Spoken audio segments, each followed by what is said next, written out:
Greater హైదరాబాద్లో రోడ్లు, ఫుట్పాత్ల అభివృద్ధి, క్లీనింగ్, ఇతర పనుల పురోగతిపై సమీక్ష నిర్వహించారు ముఖ్యమంత్రి రేవంత్ రెడ్డి. టెండర్లు పొంది పనులు చేయని కాంట్రాక్టర్లను ఉపేక్షించాల్సిన అవసరం లేదని స్పష్టంగా చెప్పారు. అలాంటి వారిపై 15 రోజుల్లో పూర్తిస్థాయి నివేదిక ఇవ్వాలని ఆదేశించారు. సిటీలో ట్రాఫిక్ నియంత్రణకు ట్రాన్స్జెండర్లను వాలంటీర్లుగా నియమించుకునే అంశాన్ని పరిశీలించాలని ముఖ్యమంత్రి రేవంత్ రెడ్డి అధికారులకు సూచించారు.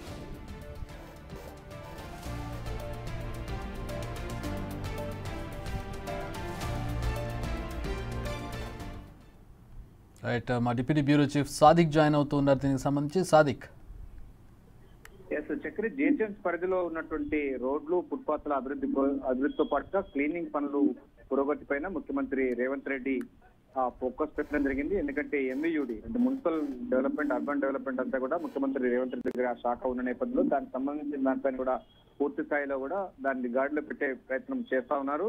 సో టెండర్లు పొంది పనులు చేయకుండా నిర్లక్ష్యం వహించినటువంటి కాంట్రాక్టర్ల పైన చాలా తీవ్రమైన చర్యలు తీసుకుంటాము అని కూడా హెచ్చరికలు జారీ చేయడం జరిగింది. చాలా మటుకు టెండర్లు దక్కించుకున్నప్పటికీ పనులు చేయకపోవడం వల్ల చాలా అభివృద్ధికి దూరంగా ఉంటున్నాయి. అటు నాలలు కానీ లేకపోతే ఫుట్పాత్లకు సంబంధించిన విషయాలు కానీ క్లీనింగ్ పనులు కూడా సరిగా జరగడం లేదని కూడా నగరవాసులు చాలా కంప్లైంట్ ఇస్తున్నారు. సో అటువంటి వారిపైన చర్య తీసుకోవాలి. టెండర్లు దక్కించుకున్న వారి యొక్క ఇదంతా ఒక ఎత్తు సాదిక్, ఇదంతా ఒక ఎత్తు. ట్రాన్స్జెండర్లని ఉద్యోగంలో అంటే వాలంటీర్లుగా తీసుకోవడం అనేది ఒక ఇన్నోవేటివ్ థాట్. వాళ్ళ సమస్య ఉంది, వాళ్ళకి సమస్య ఉంది అంటే అది అంటే సొసైటీకి సంబంధించింది. దాన్ని ఎవరు పరిష్కరించే పరిస్థితి ఉంది. వాళ్ళకి ఎవరు జాబ్లు ఇవ్వరు, వాళ్ళకి పని చేసుకుందాం అంటే పని ఉండదు, ఎక్కడ పని దొరకదు, వాళ్ళని ఇంట్లో వాళ్ళు కూడా వేలేసినటువంటి పరిస్థితి. వాళ్ళ పరిస్థితి ఒక గమ్యగోచరం, చాలా బాధాకరమైనటువంటి పరిస్థితిలో ట్రాన్స్జెండర్స్ ఉంటూ ఉంటారు. కొంతమంది నెగిటివ్గా మారుతూ ఉంటారు, కొంతమంది పాజిటివ్గా ఉంటూ ఉంటారు. మనం చూస్తూనే ఉంటాం, సిగ్నల్స్ దగ్గర కావచ్చు, ఇతర ప్రాంతాల్లో కావచ్చు.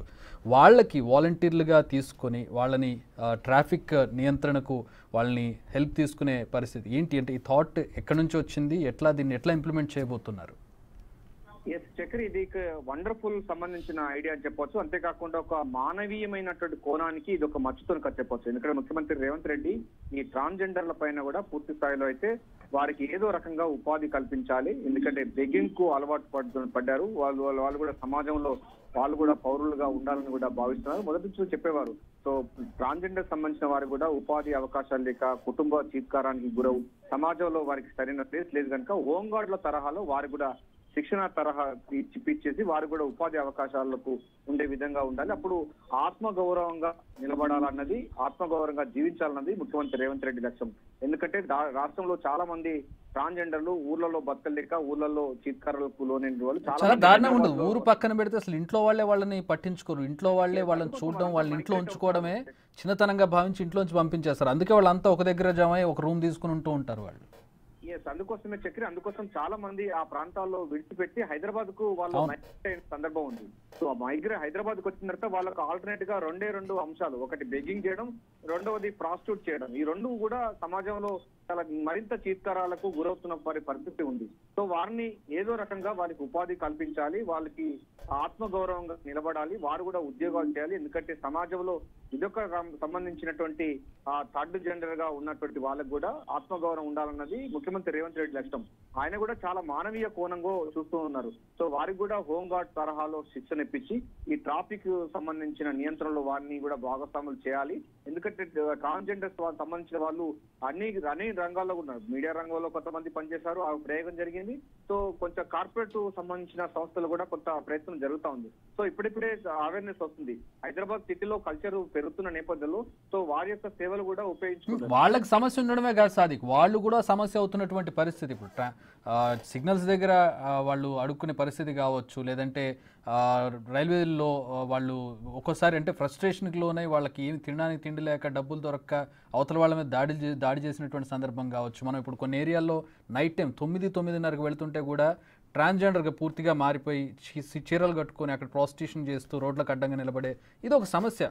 వెళ్ళే వాళ్ళకు కూడా సమస్య అది. ఈ సమస్య మేబీ దీనివల్ల ఏమన్నా కొంతవరకు తగ్గే అవకాశం ఉండొచ్చు చక్రి. ఎందుకంటే వారు గత్యంతర లేకనే అటువంటి పనులకు చేస్తున్నారని ప్రభుత్వానికి ఒక నివేదిక కూడా ఉంది. ఎందుకంటే వారికి ఎవరు ఉద్యోగాలు పెట్టుకోరు, కుటుంబము వెలివేస్తుంది, సమాజం వెలివేస్తుంది కనుక వారికి బ్రతకడానికి ఏదో ఒక దారి రూపేణ ఉండదు కనుక వాళ్ళు ఆ పని చేస్తా ఉన్నారు. సో వారికి కనుక ఇటువంటి అవకాశాలు ఇచ్చినట్టయితే వారికి చేయూతగా ఉంటుంది ప్రభుత్వము.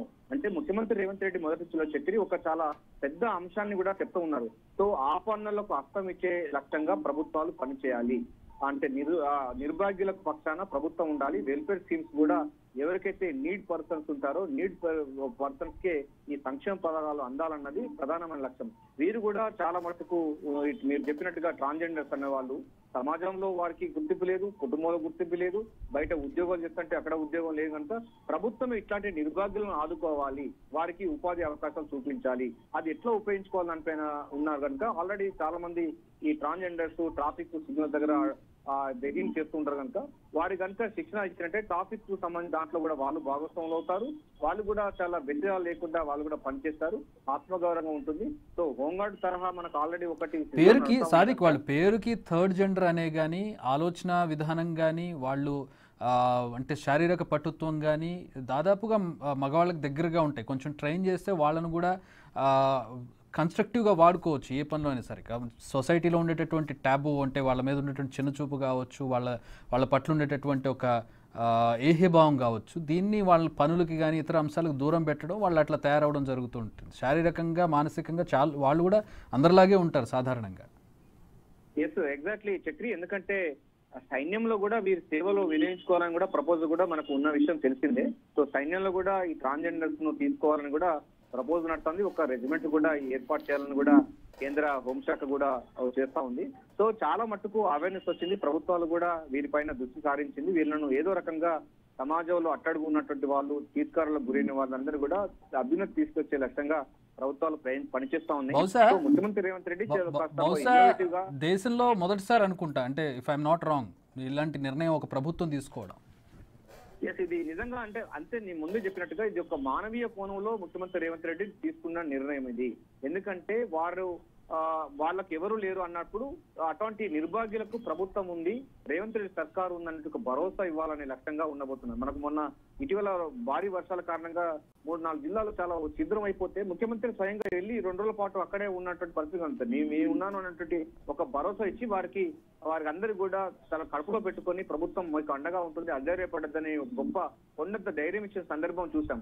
సో ఆ పనులు అస్తమించే విధంగా చేయించే విధంగా ముఖ్యమంత్రి రేవంత్ రెడ్డి తీసుకున్న నిర్ణయాలు చాలా మటుకు సమాజంలో, తెలంగాణ సమాజంలో చాలా అత్యాశ రేఖలు వెలువెత్తుతున్నాయి. సో ఇప్పటి వరకు ఎవరు ఊహించని, ఎవరు వారి గురించి మాట్లాడినటువంటి సందర్భంలో ముఖ్యమంత్రి రేవంత్ రెడ్డి ఈ ట్రాన్స్జెండర్ ను కూడా వాళ్ళని కూడా మనకు ఉపయోగించుకోవాలి, ట్రాఫిక్ సంబంధించిన టీమ్ లైన్ లో వాళ్ళను ట్రాన్స్జెండర్ ఉపయోగించుకోవాలి, వాలంటీర్గా ఉపయోగించుకోవాలి, వారిని పరిశీలించాలి, వాళ్ళని ట్రైన్ అప్ చేస్తే మనకు ఉపయోగపడతారు. సో ఆత్మగౌరవంగా ఉండాలి. తెలంగాణ అంటేనే ఆత్మగౌరవం. సో ఆత్మగౌరవంగా ప్రతి వాళ్ళు జీవించాలన్నదే ఆయన యొక్క లక్ష్యంగా మనకు స్పష్టంగా అర్థమవుతుంది. ఆయన యొక్క గైడ్ మనకు అర్థమవుతుంది. ఆయన లైన్ ఏంటంటే ప్రభుత్వము ఎవరైతే అంటే మేము చెప్పినట్టుగా నిర్భాగ్యులకు ప్రభుత్వం అండగా ఉంటుంది, అదేవిధంగా ప్రతి నిర్భాగ్యుని కూడా ప్రభుత్వ సంక్షేమ పథకాలు అందాలి. ఏదో రకంగా ప్రభుత్వం వారికి అండగా ఉంటే వాళ్ళు పేదరికం నుంచి కూడా నిర్భాగ్యం నుంచి కూడా బయటికి పడే అవకాశం ఉంది. దారిద్ర్య రేఖకు దిగువ ఉన్న వారందరినీ కూడా ఎగువ ప్రాంతాలు తీసుకొచ్చే లక్ష్యంగా తీసుకుపోతున్నారు. ఇది నిజంగా చెప్పాలంటే చక్రి, చివరిగా ఇది ఒక సోషల్ రిఫార్మ్స్ అని చెప్పొచ్చు, సామాజికమైన మార్పులు చెప్పొచ్చు, సామాజికమైన విప్లవం చెప్పొచ్చు. ఇప్పటి వరకు ఇటువంటి ఆలోచన ఎవరు చేయలేదు. ఇది కనుక సక్సెస్ అయితే నిజంగా రాష్ట్ర వ్యాప్తంగా ఉన్నటువంటి ఈ ట్రాన్స్జెండర్స్ లకు వాళ్ళకు సువర్ణ అధ్యాయం ప్రారంభం అవుతుందని చెప్పొచ్చు. ఎందుకంటే ఇప్పటి వరకు బెగ్గింగ్ కు, ప్రాస్టిట్యూట్ కే అలవాటు పడి చీత్కారులకు గురైన వాళ్ళు ఇక సగర్వంగా ప్రభుత్వ శాఖల్లో, అది కూడా పోలీస్ సంబంధించిన శాఖలైనటువంటి హోంగార్డ్ తరహాలో వాళ్ళ శిక్షణ ఇచ్చి ట్రాఫిక్ నియంత్రణలో భాగస్వాములు కావడం అన్నది ఇది నిజంగా ఒక మానవీయ కోణంగా చెప్పవచ్చు. Alright, thanks for the update Sadiq. మొత్తంగా ఒక సాంఘిక సంస్కరణ, సామాజిక సంస్కరణగా మనం ఇది చెప్పుకోవచ్చు. బహుశా ఇందాక నేను చెప్పినట్టుగా బహుశా దేశంలోనే ఇలాంటి నిర్ణయం ఏ ప్రభుత్వం తీసుకోలేదనుకుంటా. ఒక ఫార్వర్డ్ థింకింగ్ అనుకోవచ్చు. నిజంగా వారు కూడా అభాగ్యుల కిందకే వస్తారు. ఎందుకంటే వాళ్ళని సొసైటీ, ఫ్యామిలీ అందరూ కూడా వెలివేసినటువంటి పరిస్థితి. వాళ్ళు ఏ దశలోనూ ఎక్కడా కూడా వెనకబడినటువంటి, వెనకపడి వాడివేయబడినటువంటి మనుషులు వాళ్ళంతా కూడా హేళనగా మాట్లాడుతూ ఉంటాం కానీ నిజంగా వాళ్ళకు ఉండేటటువంటి బాధలు కానీ వాళ్ళకు ఉండే సమస్యలు కానీ అడ్రస్ చేయాల్సినటువంటి అంశాలన్నీ కూడా సో అది సీఎం అడ్రస్ చేశారు. ముఖ్యమంత్రి రేవంత్ రెడ్డి తీసుకున్నటువంటి ఒక కన్స్ట్రక్టివ్ ప్రోగ్రెసివ్ థాట్గా మనం చెప్పుకోవచ్చు. ఇంప్లిమెంటేషన్ ఏ విధంగా ఉంటుందో వేచి చూడాలి. ఇప్పటికే వాళ్ళకి సంబంధించిన నివేదిక ఎంతమంది ఉన్నారు, ఏం చేస్తున్నారు అనేది నివేదిక ప్రభుత్వానికి వెళ్ళినట్టుగా తెలుస్తోంది. వాళ్ళని వాలంటీర్లుగా తీసుకుని తర్ఫీదునిచ్చి వాళ్ళకి ట్రైనింగ్ ఇచ్చి ట్రాఫిక్ వాలంటీర్లుగా వాళ్ళని వాడే ప్రయత్నం జరుగుతుంది. Let's wait and see for the good.